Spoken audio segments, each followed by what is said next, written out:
దేవుని నామమునకు మహిమ కలుగును గాక. ప్రభునందు ప్రియులారా, మీ అందరికీ మన ప్రభువు రక్షకుడునైన క్రీస్తు యేసు పరిశుద్ధ నామంలో శుభములు. 15వ తేదీ సెప్టెంబర్ మాసము 2024 సంవత్సరం. ఈరోజు దేవుడు నీకు ఇస్తున్న ఒక గొప్ప వాగ్దానం ఏంటంటే, నీ గాయములు మాన్పెదను, నీకు ఆరోగ్యము కలుగచేసేదను. ఎంత గొప్ప వాగ్దానము ప్రభు నీకు ఇస్తున్నాడు. ఇర్మియా గ్రంథము 30వ అధ్యాయము 17వ వచనం. పూర్తి వచనము, వారు ఎవరునూ లక్ష్య పెట్టని సియోననియు వెలివేయబడినదనియు నీకు పేరు పెట్టుచున్నారు. అయితే నేను నీకు ఆరోగ్యము కలుగజేసేదను, నీ గాయములు మాన్పెదను. ఇదే యెహోవా. చాలా అద్భుతమైన వాగ్దానము. నేర్చుకుందాం. అయితే ఇంగ్లీష్ వెర్షన్ చదువుకుని మనము వాక్యలోతుల్లోనికి వెళ్తే, Jeremiah chapter 30 verses 17, new living translation. I will give you back your health and heal your wounds, says the Lord. నేను నీ ఆరోగ్యము నీకు కలుగచేసి తిరిగి ఇచ్చి నీ గాయములు మాన్పెదను. For you are called an outcast. దేవుడు నిన్ను వదిలేశాడు, దేవుడు నిన్ను విడిచిపెట్టేశాడు, ఇక నీ బతుకు అయిపోయింది అని నువ్వు పిలవబడ్డావు. Jerusalem for whom no one cares. అయితే నిన్ను యెరూషలేమా ఎవరూ పట్టించుకోవటం లేదు అని నీకు పేరు పెట్టారు. ఇది వాగ్దానం. అయితే ఎలా నేర్చుకుందాం ఈ వాగ్దానం?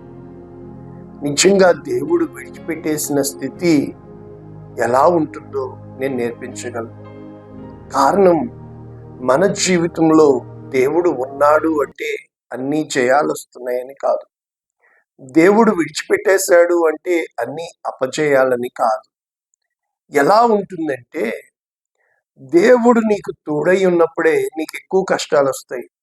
అయినా కూడా కొద్దో గొప్ప మనుష్యుల యొక్క నీ మీద ప్రభావం ఉంటుంది.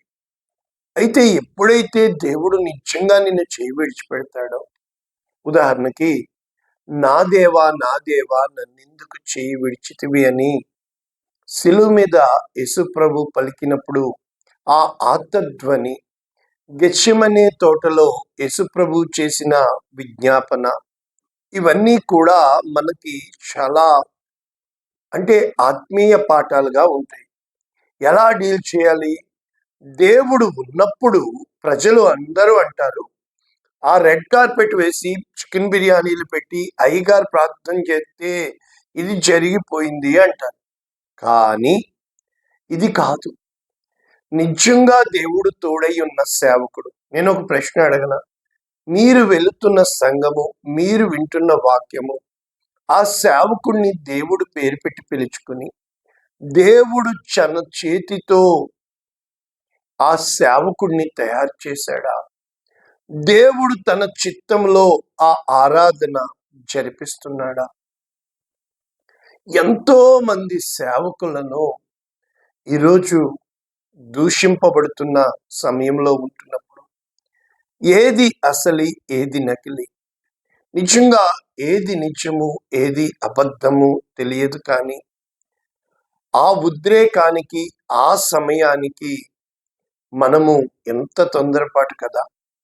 నిజంగా ఇక్కడ మనకి ఇవ్వబడుతున్న క్లూ మనం చూస్తే ఏమని చెప్పబడుతుంది? ఇర్మియా గ్రంథం 30వ అధ్యాయం 17వ వచనం.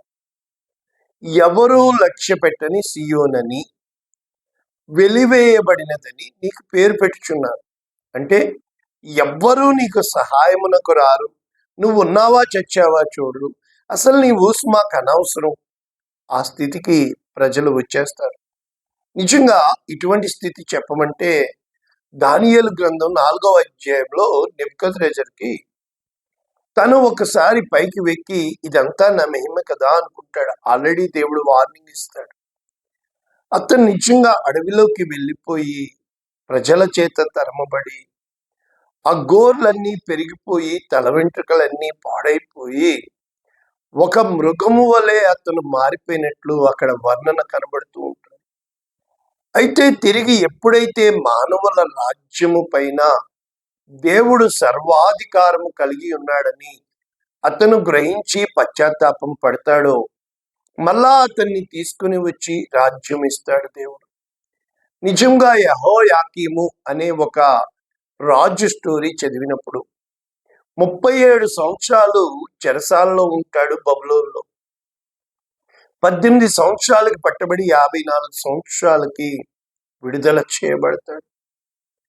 నిజంగా కొన్ని జీవితాలు చూసినప్పుడు ఆ చెరలోకి పంపబడేటప్పుడు 38 సంవత్సరాలుగా ఆ బెతెస్దా కోనేరు యొద్ద అతని లైఫ్ స్టైల్ ఆలోచించారా?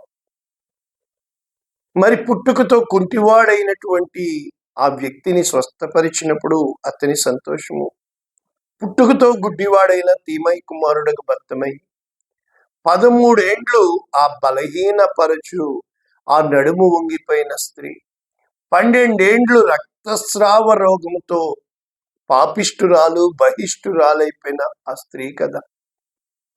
నిజంగా కొన్ని జీవితాలు అనిపిస్తాయి చాలా కఠినమైనవి. వారిని చూసి అంటారు, వీళ్ళు పాపులు, వీరు అన్యాయము అయిపోయారు అయ్యో అని బాధపడరు, కానీ వీళ్ళేదో చేశారు అందుకే వీళ్ళ జీవితం ఇలాగైపోయింది. మనుషులు అలాగా మాట్లాడతారు, ఇలాగా మాట్లాడతారు. ఒక గొప్ప సంఘం నేను చూసేవాడిని ఆ రోజుల్లో. టీవీలు వచ్చినప్పుడు శాటిలైట్ టీవీలో అపోలో క్విబోలాయ్ అనే వ్యక్తి ఫిలిప్పీన్స్ లో కింగ్డమ్ ఆఫ్ జీసస్ క్రైస్ట్, లక్షల మంది అతనికి ఫాలోయర్స్, తెల్లటి బట్టలు వేసుకుని పెద్ద పెద్ద దేవాలయము, అసలు వేల మంది కూర్చుని, నేను ఏంటి ప్రభువా ఏం జరుగుతుంది ఇక్కడ అని ఎంతో ప్రార్థన చేసేవాడిని. నిజంగా ఈరోజు అతన్ని పట్టుకున్నప్పుడు 2000 మంది పోలీసులు వెళ్ళి పట్టుకున్నారని అంటే, ప్రభునందు ప్రియులరా, చాలాసార్లు మంది పెరిగిపోతే మనం అనుకుంటాము, కాదండి నీ పక్కోడు పెద్ద ఆకాశానికి కట్టేసినా కాదండి, నాలో ఏ మార్పు కలుగుతుంది? ఇక్కడ మనము చూచినప్పుడు నీకు ఆరోగ్యము కలుగ చేసేదను, నీ గాయములు మాన్పెదను. నిజంగా స్వస్థత అనేది అది మెడిసిన్ వల్ల కాదు, అది డాక్టర్ వల్ల కాదు, అది నీ లోపల జరిగే క్రియ. డాక్టరు ఎంతమంది డాక్టర్స్ మార్చినా, మెడిసిన్ ఎన్ని మార్చినా, దేవుడు నీకు స్వస్థత ఇవ్వకపోతే, నిన్న మనం నేర్చుకున్నాము యెహోవా షమ్మా, దేవుడు ఉండే నివసించే స్థలము. ఈరోజు యెహోవా రఫా, స్వస్థపరచు దేవుడు.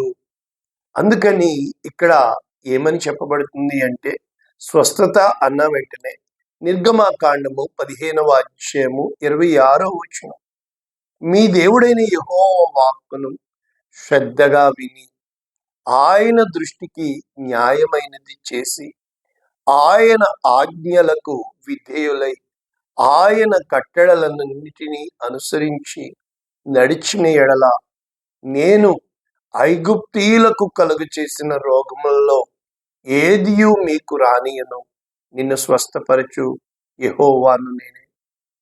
నిజంగా కొంతమందికి వాగ్దానం వచ్చింది, కానీ వాళ్ళు చనిపోయారు. అంటే వాగ్దానము అనేది దేవుని వాక్యంలో ఉంది, నేను ఎత్తిపెట్టి ప్రార్థన చేశానంటే జరుగుతుందా? నిజంగా నాలో స్వస్థత ఉంది అని రోగం వచ్చినా ఉంటే జరుగుతుందా? నీ విశ్వాసము నిన్ను స్వస్థపరిచను పో అంటే జరుగుతుందా? ఎన్నో ప్రశ్నలు కదా. అంటే ఇక్కడ ఏం చెప్పడానికి నేను ప్రయత్నిస్తున్నాను, అసలు ఈ వాగ్దానం ఎవరికి? ఇది ఇర్మియా గ్రంథకర్తక ఏమని చెప్పబడుతుంది? కొంచెము 15వ వచనం నుంచి వెళ్తే, నీ గాయము చేత నీవు అరిచెదవేమి? ఆ సమయంలో ఎలా ఉంటాయంటే పిచ్చి కేకలు వేయాలనిపిస్తుందండి. ఎవరికన్నా మేలు చేయడానికి వెళ్తే వాళ్ళు ఏం కోట్ చేస్తారో తెలుసా? నీ ప్రయాణంలో దేవుడు లేకపోతే నువ్వు ఎంత దూరం వెళ్ళినా వ్యర్థమే. నీ యొక్క ప్రయాసలో దేవుడు నీతో నడవకపోయిన ఎడల నీవు ఏం ప్రయాసపడినా వ్యర్థమే. ఎంతగా బాధ కలిగిస్తుంది అంటే then and there here and now, అప్పటికప్పుడే ప్రజలు మారిపోతారు, ఇప్పటికిప్పుడే వదిలేస్తారు మాటలు. చాలా బాధ కలిగిస్తుంది కదా. అయితే నీకు కలిగిన నొప్పి నివారణ కాదు, నీ పాపములు విస్తరించినందున నీ దోషమును బట్టి నేను నిన్ను ఇలాగు చేయుచున్నాను అని మరి 15వ వచనం చెప్పాడే. 16 ఏమంటున్నాడు? నిన్ను మింగువారు, అంటే దేవుడు మారిపోయాడా? మింగివేయబడుదురు, నిన్ను బాధించు వారందరూ ఎవడూ తప్పకుండా అదేంటి? అక్కడేమో అలా తీర్పు తీర్చాడు, మరి ఇక్కడ కంఫర్ట్ చెప్తున్నాడేంటి, ఆదరిస్తున్నాడేంటి? నిన్ను దోచుకుని వారు దోపుడు సొమ్మగుదురు, నిన్ను అపహరించిన వారిని దోపుడు సొమ్ముగా అప్పగించదను. నిన్ను అలా వదిలేశారు కదా, అయితే నేను నీకు ఆరోగ్యము కలగ చేస్తాను. ఏమంటున్నాడు? యాకోబు నివాస స్థలమును కరుణించి వాని గుడారములను నేను చెరలో నుండి రప్పించి పట్టణము దాని కొండ మీద కట్టబడును, నగరి యథాప్రకారం నివాసులు కలదని. అంటే ఈ మొదటి వచనం నుంచి మనం చూస్తే ప్రభునందు ప్రియులరా, ఇక్కడ దేవుని యొక్క వాక్యము ఎవరిని గూర్చి చెప్పబడుతుంది అని స్పష్టంగా మనం చూసినప్పుడు ముందు వెనక చూడాలి. ఇక్కడ యెహోవా యొద్ద నుండి ఇర్మియాకు వచ్చిన వాక్కు ఏమని చెప్తున్నాడు దేవుడు? రాబోవు దినములలో నేను ఇశ్రాయేలు వారును యూదా వారునకు నా ప్రజలు, చూసారా, చెరలో నుండి రప్పించి మీరు నా ప్రజలు కాదు పోండి అని ఏ దేవుడు పంపాడో ఆ దేవుడే చెప్తున్నాడు. ఇర్మియా గ్రంథం 30, 31, 32, 33, 34 ఇవన్నీ కూడా ఆదరణకరమైన మాటలు ఉంటాయి. మిగిలినవన్నీ కూడా తీర్పులు ఉంటాయి. 75 సంవత్సరాలు నేను మిమ్మల్ని వదిలేస్తానంటాడు. నేను నా జీవితంలో నాకు అనుభవం ఉంది. ఆయన వదిలేసిన స్థితిలో కష్టపడి ఒక్కొక్కరిని సంపాదించుకున్న వాళ్ళని కాపాడడానికి ఆవేశాలు, ఉద్రేకాలు, పంతాలు, కోపాలు, ఒకటే గుర్తుపెట్టుకోండి, స్టోరీ, స్క్రీన్ ప్లే, డైరెక్షన్ అన్నీ దేవుడే. దేవుడే సమస్తము చేయవాడు. నీకు కోపం పుట్టించేవాడు దేవుడు. జాగ్రత్త, నువ్వు కోపంలో ఏం చేస్తున్నావు? కోపంలో ఎవరిని పోగొట్టుకోమాక, ప్రేమలో ఎవరిని ప్రమాణం చేయమాక. ఇవి రెండు కూడా ప్రమాణం చేసావా ప్రయాణం చేయలేవు, ప్రయాణము చేసావా ప్రయాసే మిగులుతుంది. కనుక ఏ పేరు నీకు పెట్టబడాలన్నా కూడా అది దేవుడు ఇస్తే తప్ప, మీరు నా వాక్యాలు వింటున్నారు కనుక మీకు అర్థమవుతుంది, దేవుడు చేస్తే తప్ప ఏ రోజునైతే నువ్వు నాకు దేవుడే చేయాలి, దేవుడు ఇచ్చేది శాశ్వతముగా ఉంటుంది. శాశ్వతమైన ప్రేమతో నిన్ను నన్ను ప్రేమిస్తున్నాడు. ఆయన మంచివాడు కనుక నేనిచ్చిన దేశమును స్వాధీనపరుచుకున్నట్లు తిరిగి నేను రప్పించెదను.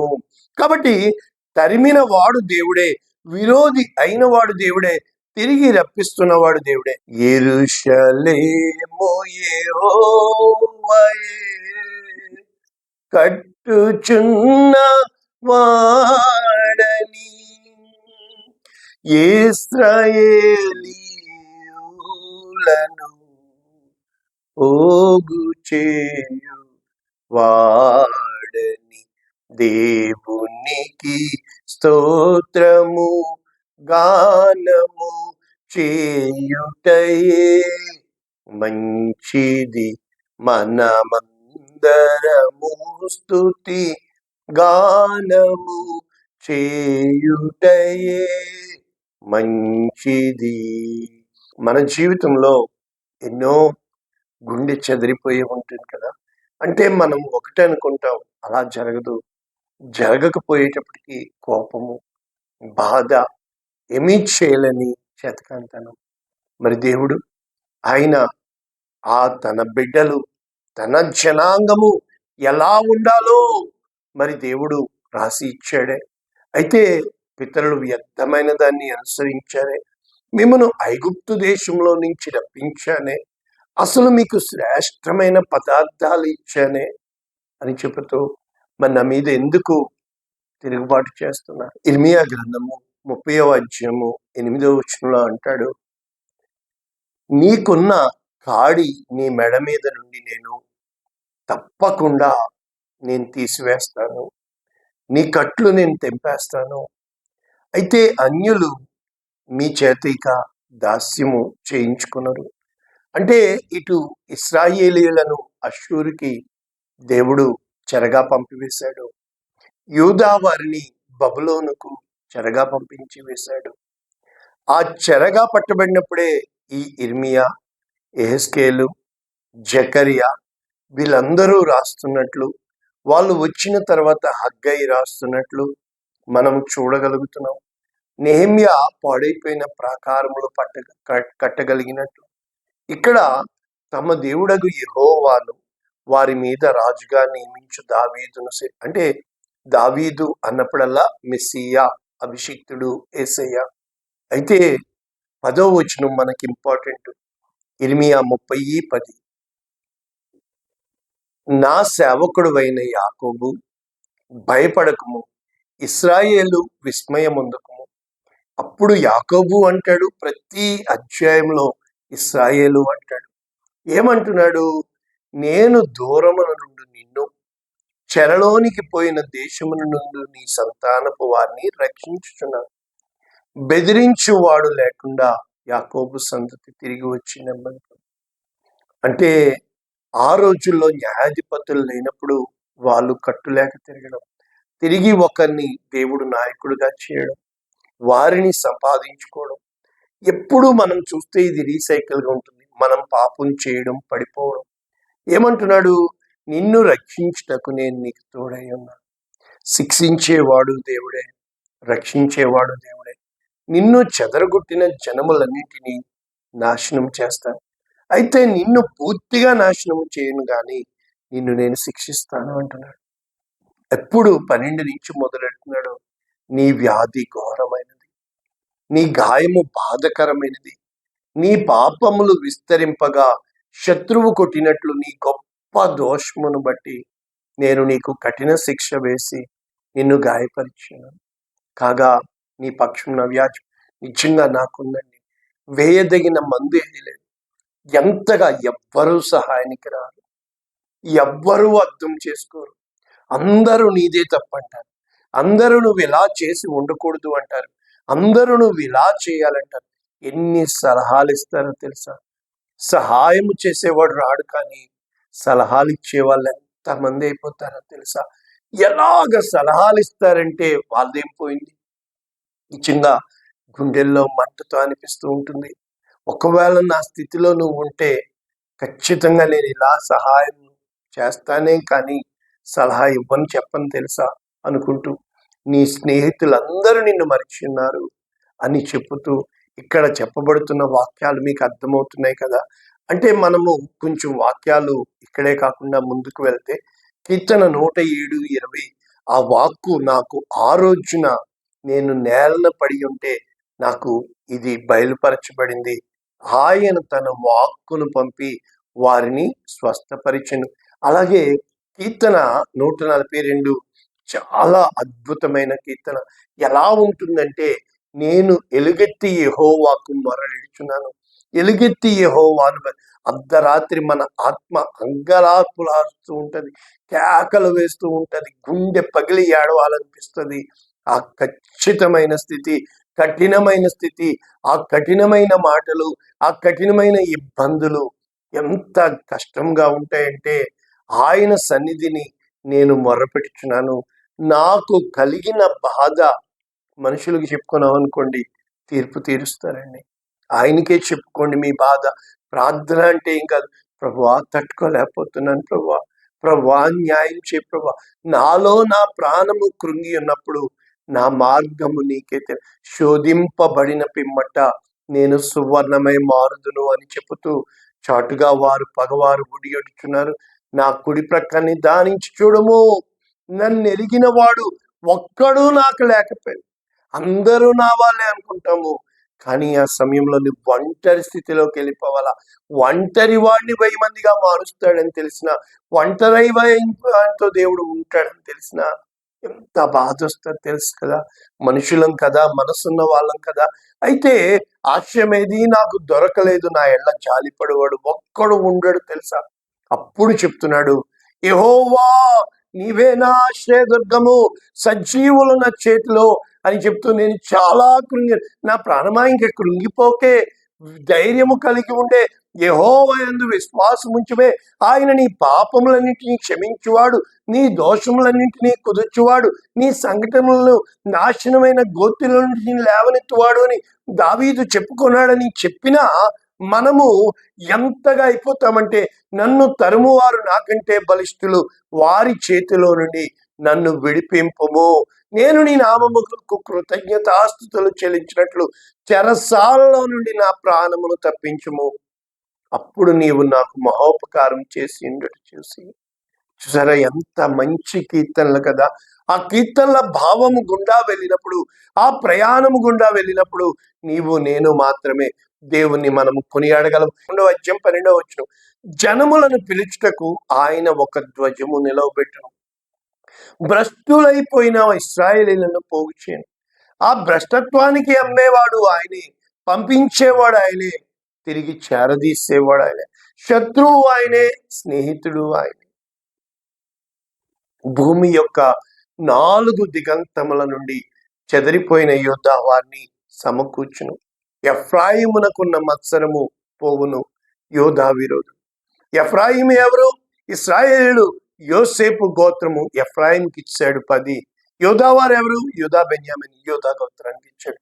అన్నదమ్ములు కలిసి కొట్టుకు చేస్తారు. ఒక చోట తిన్న వాళ్ళు, ఒక చోట సంతోషంగా ఉన్న వాళ్ళు కొట్టుకు చేస్తాం. వాళ్ళంటే వీళ్ళకి గిట్టదు, వీళ్ళంటే వాళ్ళకి పడదు. ఎంతగా అయిపోతుందంటే ఎఫ్రాయిము యూదా యందు మత్సరపడడు, యూదా ఎఫ్రాయిమును బాధించాడు. వీళ్ళిద్దరూ అసూయతో కొట్టుకు సత్తారండి. వారు ఫిలిస్తీయుల భుజము మీద ఎక్కుదురు. వీరిద్దరూ కలిపి శత్రువుని ఎప్పుడైతే ఎదోమును, మోయాబును ఆక్రమించుకుందరు, అమ్మోనీయులు వారికి లోబడదురు. కాబట్టి ప్రభువునందు ప్రియులరా, ఏ దేవుడైతే నిన్ను తరిమాడో ఆ దేవుడే. కనుక ఈ యొక్క ఏలి, యాజకుడైన ఏలి తన కుమారులతో ఏం చెప్తాడో తెలుసా? సమూయేలు 1 నరునికి నరుడు తప్పు చేసిన యెడల దేవుడు విమర్శ చేయను గాని, ఎవరైనా యెహోవా విషయంలో పాపం చేసిన యెడల ఎవడు దేవుడే నీకు విరోధి అయినప్పుడు ఆ యొక్క నయోమి అంటదే, నన్ను మారా అని పిలవండి, సర్వశక్తిమంతుడు నాకు విరోధి ఆయను. కనుక దేవుడే నన్ను విడిచిపెట్టెను, దావీదంటాడే, దేవుడే నాకు విరోధి ఆయను. కాబట్టి ప్రభునందు ప్రియులరా, దేవుని యొక్క వాక్యము ఈ విధముగా నీతో నాతో మాట్లాడుతున్నప్పుడు, దేవుని యొక్క సత్యము ఈ విధముగా నీతో నాతో మాట్లాడుతున్నప్పుడు, ఈరోజు దేవుడు నీకు ఇస్తున్న వాగ్దానము ఒకే ఒకటి. ఇర్మియా గ్రంథము 31 దేవుడు నీ గురించి ఇలా చెప్తున్నాడు, యెహోవా ఈ ఆజ్ఞ ఇచ్చినాడేంటో తెలుసా? ఏడవకము, కన్నీళ్లు విడిచుట మానము, నీ క్రియ సఫలమై జనులు శత్రువుని దేశంలో నుండి తిరిగి వచ్చారు. ఖచ్చితంగా దేవుడు నిన్ను శాశ్వతమైన ప్రేమతో ప్రేమిస్తున్నాడు. ఆయన నిన్ను తిరిగి హత్తునుకుంటాడు. స్వస్థపరిచేవాడు దేవుడే. ఆయన పొందిన దెబ్బల చేత మనకు స్వస్థత కలుగుచున్నది. మన స్థానంలో ఆయన శిక్షించబడ్డాడు, అది యేసుక్రీస్తు. కాబట్టి ప్రాణము పెట్టిన ప్రేమ, ప్రాణము నింపిన ప్రేమ దేవుని ప్రేమ. యెహోవా రాఫా నీకు పరిచయమైనప్పుడు ఏ వ్యాధినైనా అది మరణాంతమైనదా కూడా దేవుడు నిన్ను స్వస్థపరచుటకు సామర్థ్యము కలిగిన దేవుడు. ఆయనకి అసాధ్యమైనది ఏదీ లేదు. సమస్తము సాధ్యము దేవుడు చేయటానికి. ఈరోజు నీవు పోగొట్టుకున్నది తిరిగి ఇవ్వడానికి దేవుడు సామర్థ్యము కలిగిన దేవుడు.